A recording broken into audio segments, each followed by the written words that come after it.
Buenas tardes.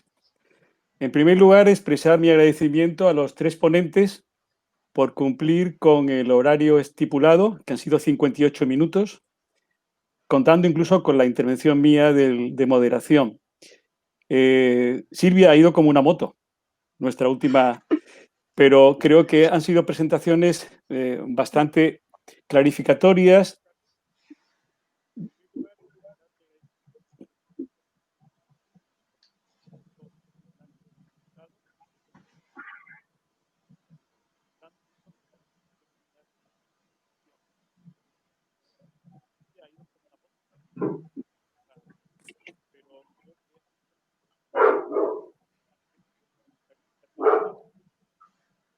Bien, decir que el Cuerpo Militar de Sanidad alberga otras tres especialidades fundamentales como han sido la enfermería, la odontología y la psicología, que por motivo de concisión de tiempo no han podido estar hoy en el Congreso, aunque la hemos tenido presentes. En otra ocasión estarán. Tengo inicialmente dos preguntas.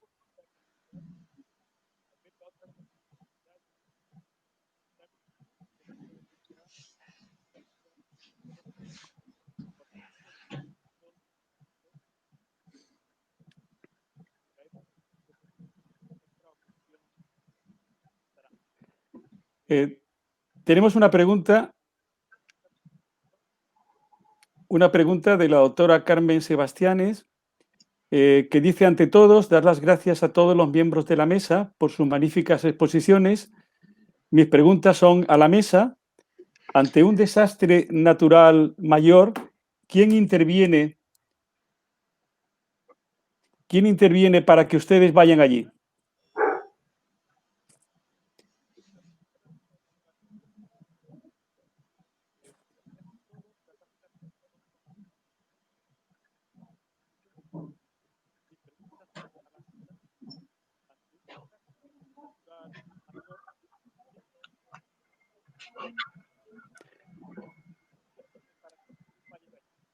¿Cuánto tiempo tarda en organizarse el equipo para ir a un lugar?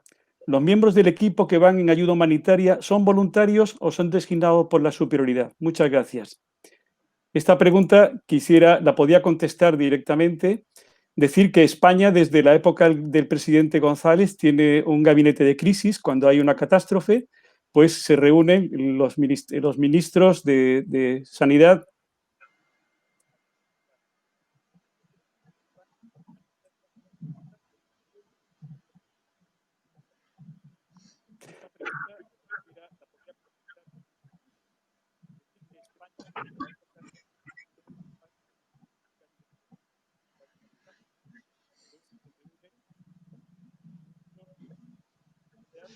Sanidad, de Defensa, de Asuntos Exteriores, y dependiendo del lugar de la catástrofe y dependiendo de la afinidad con los países, pues entonces o bien a través de Naciones Unidas, de la OTAN o de la Unión Europea, se envía un equipo que habitualmente suele ser un equipo voluntario, pero en algunas ocasiones es un equipo que está designado dependiendo de las necesidades y del tipo de catástrofe.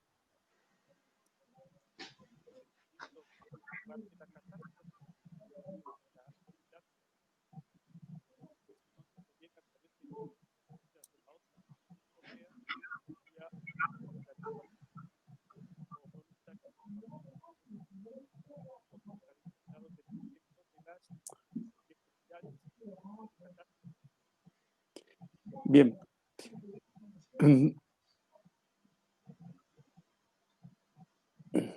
Otra pregunta que le voy a hacer a Adolfo Carabot es por si ha habido en alguna ocasión algún rechazo o animadversión de un migrante refugiado ante la presencia de un médico con uniforme militar que le va a prestar ayuda.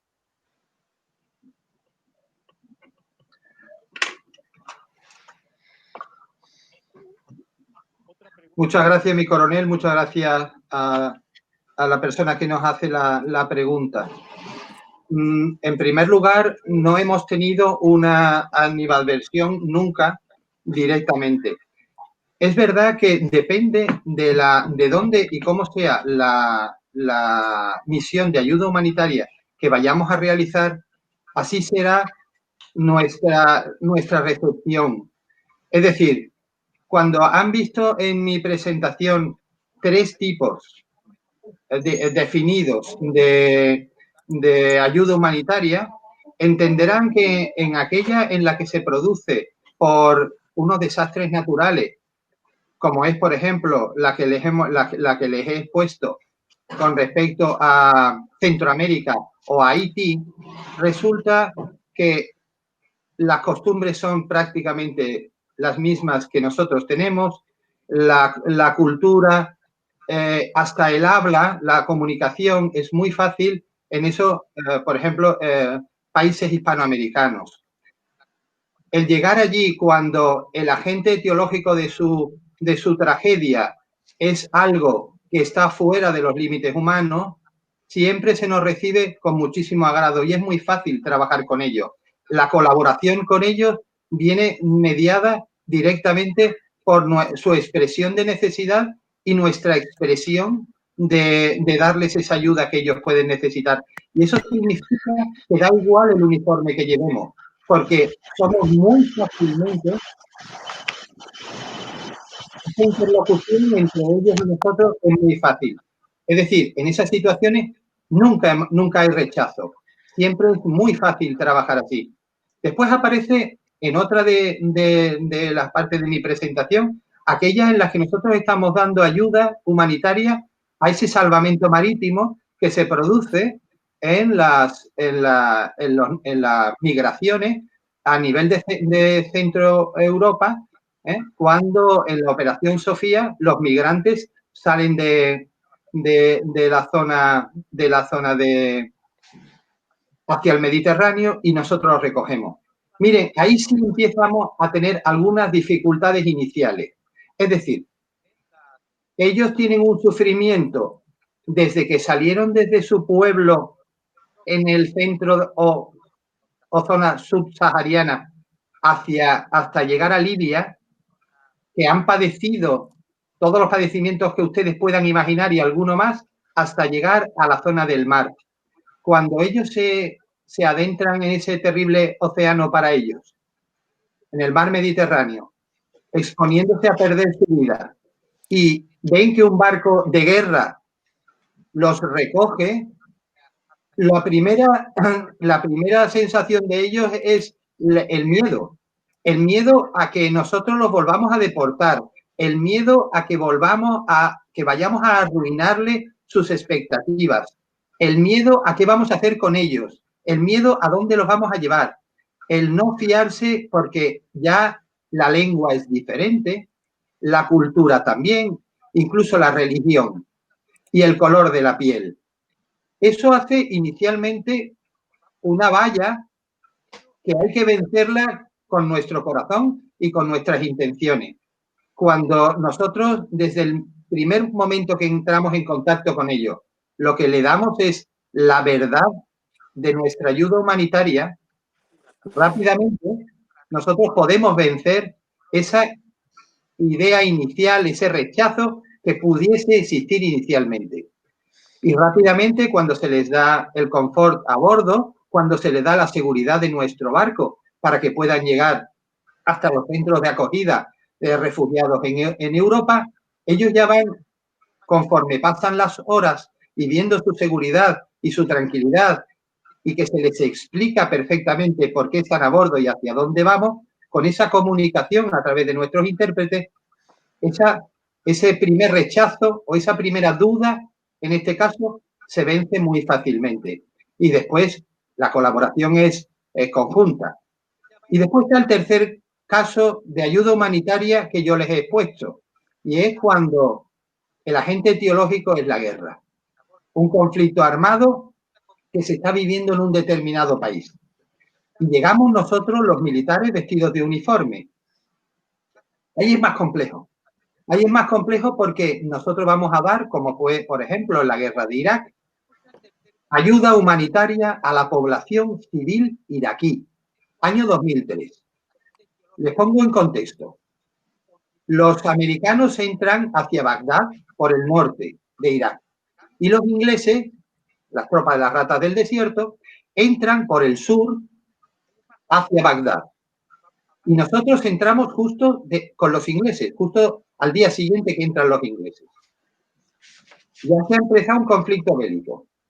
A nosotros, nuestro gobierno nos manda allí para dar ayuda humanitaria a la población civil que está sufriendo.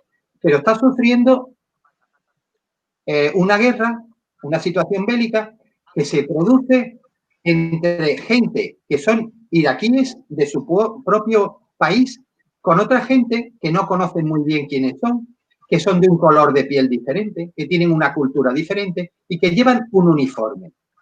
Vamos a olvidar de que ellos entiendan que el uniforme, la bandera inglesa, la británica, la bandera española, la bandera americana, yo no puedo andar directamente a esa población civil que está inmersa en esa tragedia de ese conflicto armado, directamente a explicarle que nosotros no somos los otros, sino que somos unos que hemos venido a ayudarles a lo que otros que han venido les han hecho. No, mire, la primera reacción que íbamos a tener, primero la de defensa nuestra, porque lo más fácil es que determinadas poblaciones con las que vamos a entrar en contacto nos tomen como fuerza hostil.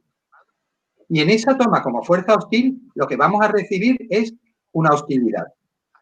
Y lo primero que hacemos es autoprotegernos, defendernos. En cuanto que tenemos esa autodefensa aclarada, siempre como autodefensa, porque vamos como ayuda humanitaria, no como fuerza hostil, nosotros lo que tenemos que hacer es empezar a demostrarles con paciencia, con sentido común, con mucha cabeza y con mucha paciencia, demostrarles que hemos venido a ayudarles, que ellos tienen unas necesidades provocadas por la guerra. Y nosotros podemos ayudarles a salir de esa penuria que en ese momento está viviendo la población civil. A base de trabajo, de esfuerzo, de sacrificio. Evidentemente, ponernos, porque cada día que salimos nosotros hacia esa población, hacia ese hospital que haya en un casar o donde esté localizado, donde nosotros vayamos a atender a cualquiera que lo esté necesitando, nosotros vamos a exponernos. Intentamos protegernos, pero es una exposición. Cuando ellos empiezan a ver que pese a la posibilidad de riesgo que nosotros podamos tener, nos ofrecemos a ayudar y empezamos a darle nuestra ayuda, nuestras capacidades, poder operar en nuestros barcos, poder darle la asistencia sanitaria que nosotros podemos darle, reconstruir colegios, como fue la ayuda humanitaria que se prestó en Irak, reconstruir colegios, los embalses de agua que estaban destrozados, prepararles capacitaciones para que puedan tener otra vez agua. Adolfo, te pido concisión, que tengo muchas preguntas. ¿Qué es lo que ocurre? Que en esta situación, donde directamente empezamos con una fase hostil, rápidamente se revierte y tenemos todo tipo de ayuda y colaboración y no vamos a tener problemas. En las ayudas humanitarias, en el momento que se hacen las cosas bien hechas, lo que hay es rápidamente una conexión con el que está sufriendo y no tenemos mayores problemas.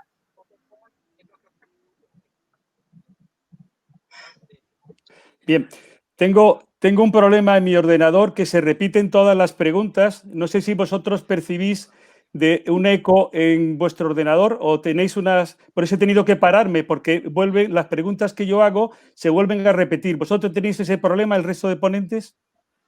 No. No. Bueno, pues entonces pido disculpas porque mi ordenador está permanentemente repitiendo las preguntas. No obstante, voy a intentar seguir sin... pensar en eso. Bien, una pregunta que le hago directamente a Jesús. Jesús, ¿qué reactivos lleváis en los roles, en los laboratorios de los roles, para el diagnóstico de los reactivos que lleváis para el diagnóstico de enfermedades tropicales? Bueno, esto, como he explicado en la presentación que he realizado, la OTAN nos da en un estándar los test mínimos que debe de haber en un laboratorio, bien sea en un role 2 o un role 2 avanzado o un role 3. Nosotros, por ejemplo, en el de Afganistán, es un role 2 avanzado, pero teníamos prácticamente todos los test que se requieren para un role 3, incluso de más. Dependiendo del país donde vayamos a desplegarnos, donde vayamos a prestar nuestra ayuda humanitaria, podemos disponer de una serie de reactivos o de otros. Podemos elegir, estos son test mínimos, pero podemos disponer a nuestro criterio de los test que creamos necesarios, como digo, dependiendo del país donde vayamos. Por ejemplo, en Afganistán, que es donde estuvimos desplegados, teníamos test para detectar antígenos de Plasmodium. También disponíamos de un microscopio, podíamos realizar por microscopía la gota fina o la gota gruesa para determinar qué tipo de Plasmodium podíamos encontrar. Independientemente de esto, también disponemos de reactivos para la concentración de heces, para determinar parásitos, para detectar parásitos en heces a través de microscopía, y luego podemos disponer también de test rápidos que vienen siendo por una técnica que es la inmunocromatografía, son lo que conocemos como test rápidos, las plaquitas típicas, para detectar antígenos o anticuerpos. Pues podemos utilizarlos para el dengue, por ejemplo, para el virus del Zika, para el chikungunya, lo que nosotros consideremos. En fin, somos ágiles en ese aspecto y podemos desplegar reactivos prácticamente de lo que consideremos, siempre dependiendo del país donde nos encontramos. Independientemente de esto, y para detectar también test serológicos de VIH, hepatitis, tanto la C como la B, etcétera, etcétera. Muy bien. Dos preguntas para Silvia. Una de Sonia Agudo Capón y otra de don Manuel Bustos Jiménez. Primero, te felicita por las presentaciones. Preguntan también qué repelente consideras, sobre todo para una misión de cooperación en Mozambique, y después si también consideras también que el concepto One Health, es decir, una salud, se desarrolla adecuadamente en el contexto de las misiones de la sanidad militar. Muchas gracias. Pues gracias, mi coronel, y gracias a las personas que han preguntado. Pido disculpas por mi presentación y por la velocidad, como dice el coronel, como una moto. La verdad es que nos acortaron un poco el tiempo de exposición y cuando me he oído digo, pobrecillo el público. Pero bueno, vamos a ver, como repelente, nosotros el que barajamos desde hace años y seguimos con él, pues es el DED, ¿no? La N-dimetiltoluamida. La verdad es que nos ha ido muy bien y es normalmente cada vez que se hace una misión tanto de carácter puramente militar como de ayuda humanitaria, pues los servicios farmacéuticos, que Jesús aquí también podrá opinar, normalmente es el repelente de elección que nos proporciona. Jesús, tú puedes decirnos también algo, ¿no?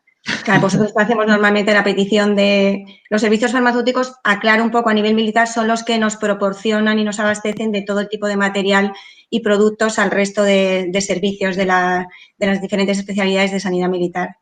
Sí, ya hace tiempo que no estoy un poco ya al margen de los medicamentos debido a mi especialidad como analista clínico, pero sí era fundamentalmente es el que se empleaba en estas misiones de ayuda humanitaria, sobre todo para aporte rápido, ¿no?, de recursos sanitarios en esos primeros momentos.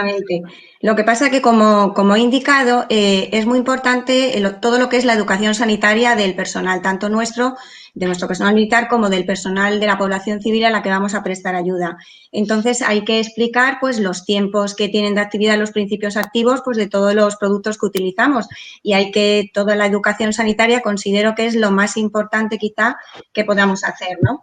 De la segunda pregunta, pues en general en la parte que atañe a todo lo que es salud desde el punto de vista de la veterinaria militar, pues decir que todo lo que he desarrollado en la conferencia sobre lo que es la medicina preventiva veterinaria, en su amplio aspecto, todo lo que es control de plagas, evidentemente considero que contribuye fundamentalmente a ello. Es casi a veces más importante una buena medicina preventiva veterinaria que asistencial, ¿no? Tenemos que tener en cuenta que muchas veces los lugares donde vamos a desarrollar nuestra acción pues son zonas que han sufrido pues daños en su ecosistema, bien porque sean desastres naturales o humanos o porque haya habido desplazamiento de población y hacinamientos. Y entonces, pues evidentemente esto lleva a un aumento en el número de vectores transmisores de enfermedades, ¿no? El hecho de que el veterinario pueda aplicar un control integral de plagas, que es lo que nosotros llamamos, es decir, no limitarnos coloquialmente a matar moscas a cañonazos, sino hacer una evaluación general y también intentar pues que el daño, el impacto medioambiental de la flora, fauna y sobre todo de las personas sea el mínimo, pues es importante, ¿no? Para ello, como he dicho, pues hay millones de medidas activas y pasivas, pero repito, y además creo que lo han dicho varios ponentes, en la importancia que tiene nuestro papel como asesora al resto del mundo. Y luego, dentro de la medicina preventiva también, un tema que los veterinarios estamos también involucrados, que es la gestión de residuos, pues evidentemente el hacer, por ejemplo, una buena, el luchar, o sea, las condiciones sanitarias van a condicionar la calidad de vida de cualquier asentamiento y el que haya mayor o menor número de vectores. Estamos otra vez en lo mismo. Entonces, si conseguimos que haya una buena recogida y eliminación de excretas y de resto de residuos, pues es maravilloso. Es verdad que creo que es importante que cuando vamos a desplegar en un país conozcamos un poco, todos suelen tener pues una legislación sobre el tema de residuos, gestión de residuos que debemos conocer. Además, normalmente, bajo la bandera que desplegamos, sea OTAN, Unión Europea, Naciones Unidas, la que sea, pues tienen una serie de protocolos y de procedimientos estandarizados con una legislación mucho más restrictiva que la nacional y que hay que actuar conforme a ella. En la medida de lo posible, si el país no ha sufrido, por ejemplo, una debacle ni tiene un conflicto bélico enorme, pues lo suyo es incluso tender a contratar empresas de allí. Para ello, el veterinario suele participar pues, en auditar y ver que realmente tienen una capacitación para poder hacer esta segregación y eliminación de residuos. Y si por cualquier causa un país pues, es pobre en todos los sentidos y no es capaz de poder gestionar esos residuos, sobre todo tóxicos y peligrosos, pues se pueden almacenar y transportar en condiciones adecuadas y en el país de origen, en este caso nos los traeríamos a nivel nacional y con una empresa que sea capaz de gestionarlo, pues se solucionaría. Muchas gracias.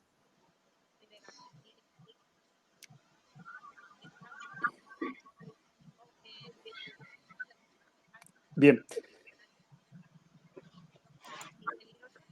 Sí. Otra pregunta que se suele hacer, que han hecho los ponentes, es si cuando hay hay civiles voluntarios españoles en Haití, es decir, cuando se coordina una misión de ayuda humanitaria y hay sanidad militar y civiles, ¿quién los coordina? ¿El mando militar o el mando civil? Eso lo hace Manuel Bustos.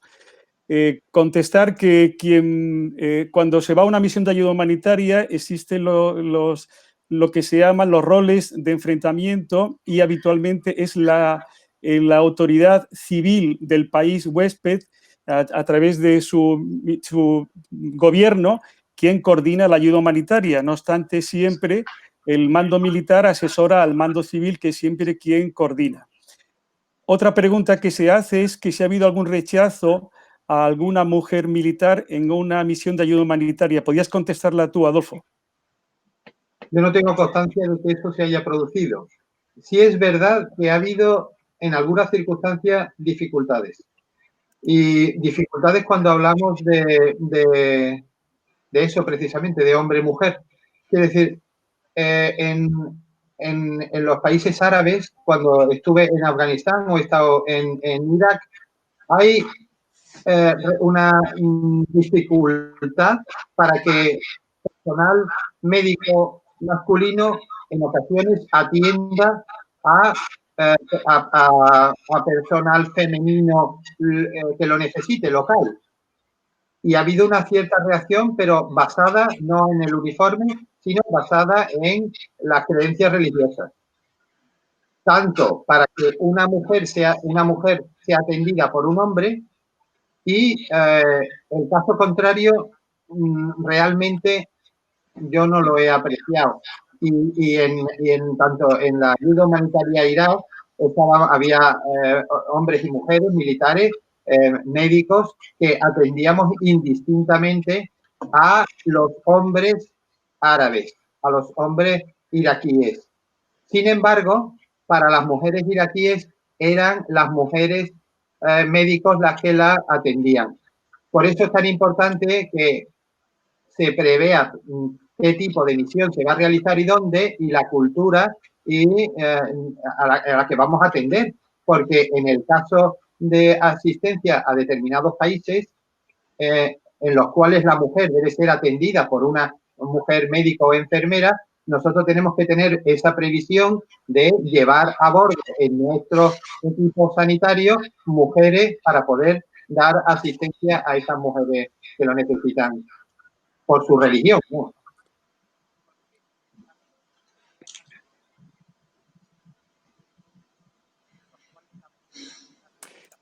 Bien, otra pregunta es que cuando existen ONGs y civiles y sanidad militar, ¿quién las coordina? Habitualmente la coordina siempre la nación huésped, que es la que ha sufrido la catástrofe, con lo cual en terreno habitualmente siempre existe intercambio y ayuda mutua. Habitualmente la sanidad militar y muchas veces, por ejemplo, en ocasiones, como sucedió, por ejemplo, en Banda Aceh, en el tsunami de Indonesia, la sanidad española se quedó sin medicación en campos de refugiados desplazados internos y tuvimos que hacer un intercambio de medicación con Farmacéuticos Sin Frontera o con Cruz Roja, nosotros entregando material sobre todo de hospitalario, de uso hospitalario, con lo cual en esos lugares siempre ha habido buena coordinación, pero la coordinación siempre la ejerce el mando civil del hospital huésped. Otra pregunta que hace Eduardo Pereira, que es interesante, es cómo, siendo médico o trabajador del SAS, pudiera ir a una misión de ayuda humanitaria de la sanidad militar. Para eso tendría que hacerse reservista voluntario. Todos los años, dependiendo de las necesidades del Ministerio de Defensa, hay una serie de plazas que se ofertan a reservistas voluntarios y cuando hay una catástrofe, pues, por ejemplo, en Indonesia, en el tsunami del 2004-2005, por primera vez fueron 5 médicos y enfermeros civiles que eran reservistas voluntarios y se integraron perfectamente en el equipo sanitario que mandó el gobierno español. Sigo teniendo problemas con mi ordenador, con el directo, no escucho bien porque prácticamente se repiten las preguntas. Pido disculpas y no obstante seguimos la mesa redonda hasta que nos quedan 4 minutos. Vamos a intentar dar un par de preguntas más porque siguen llegando preguntas. Quisiera también preguntarle a Silvia que nos hablase un poco del arco de desinfección, desinsectación, que es una novedad muy importante que tienen en la base naval de Rota para la desinsectación de los vehículos cuando llegan de las misiones a territorio nacional. Pues, mi coronel, vamos a ver. La verdad es que ha sido una maravilla la adquisición del remolque y arco sanitario. En definitiva, para que nos entiendan, es una máquina que consta de un remolque y después tiene un arco sanitario que es desmontable. El remolque pues tiene un motor, tiene un grupo electrógeno, tiene 2 depósitos para agua de 600 litros de capacidad, me parece. Luego tiene un depósito más pequeño para desinfectante u otro producto que queramos utilizar y uno para combustible. El remolque se utiliza básicamente para una buena limpieza porque tiene 2 lanzaderas con boquillas y hidrolimpia y luego se puede utilizar para cualquier función que nosotros queramos de pulverizar cualquier producto. Realmente nosotros labores de desinfección y desinsectación llevamos haciendo muchos años. Es verdad que a raíz de la instrucción de la que hablo, en la que se nos obliga a que todo el material, equipos, vehículos, todo lo que entra y sale de territorio nacional tiene que estar debidamente limpio y desinfectado fundamentalmente, pues entonces, y luego aparte porque la Armada en los últimos años lleva a cabo una misión exterior tremenda, es decir, cada vez se lanza más al fuera de nuestras fronteras, pues es verdad que urgía la necesidad de facilitarnos un poco el trabajo. Nosotros antes lo hacíamos pues con alfombras de pediluvios y luego utilizamos nuestras máquinas de presión previa de pulverizar, pues si eran vehículos muy altos, pues hasta lo alto de una escalera o cualquier medio que nos dejaran para subirnos, y las partes bajas pues con otra persona colocada ahí. Lo hemos hecho siempre. Es verdad que ahora se nos facilita muchísimo el trabajo y la verdad es que hasta los americanos muchas veces pues nos tienen hasta envidia, que eso es un orgullo. Por supuesto tenemos una disposición total para que cualquier persona, entidad que lo necesite, pues nosotros les dejamos usarlo. El único inconveniente quizás sea un poco el montaje, que aunque el fabricante dice que es muy fácil, pues al principio nos costó un poquillo, pero bueno, nada, muy agradecidos. Bueno, llegamos al final de la mesa, son las 7:30. Nosotros los militares siempre debemos ser puntuales y ajustarnos al horario. Yo quisiera inicialmente pedir otra vez disculpas por los problemas que estoy teniendo en la informático, pero bueno, espero que la categoría de los ponentes que hemos traído pues justifique este problema que hemos tenido en directo. Yo quiero agradecer finalmente al Consejo Andaluz de Colegios de Médicos, al Colegio de Médicos de Cádiz, a los comités científicos y organizador, en especial a la doctora Carmen Sebastiánez, por habernos invitado a la sanidad militar a participar y exponer su cometido en las misiones de ayuda humanitaria. En segundo lugar, también dar las gracias a la agencia del Corte Inglés, en especial a Ángel Martín Viejo Bueno, y a los técnicos de Trex Pixel, encargados de la grabación de las ponencias, en especial a Verónica Escámez, que tanto nos ayudó a la consecución de las mismas, solventando algunos imponderables. Y en último lugar, quisiera agradecer muy profundamente a todos los que han hecho las preguntas, que muchas han quedado en el tintero sin poder ser expuestas, y sobre todo a todos los oyentes que han estado conectados. Perdón por las circunstancias que he comentado y muchas gracias a todos. Buenas noches. Buenas noches. Muchas gracias a todos.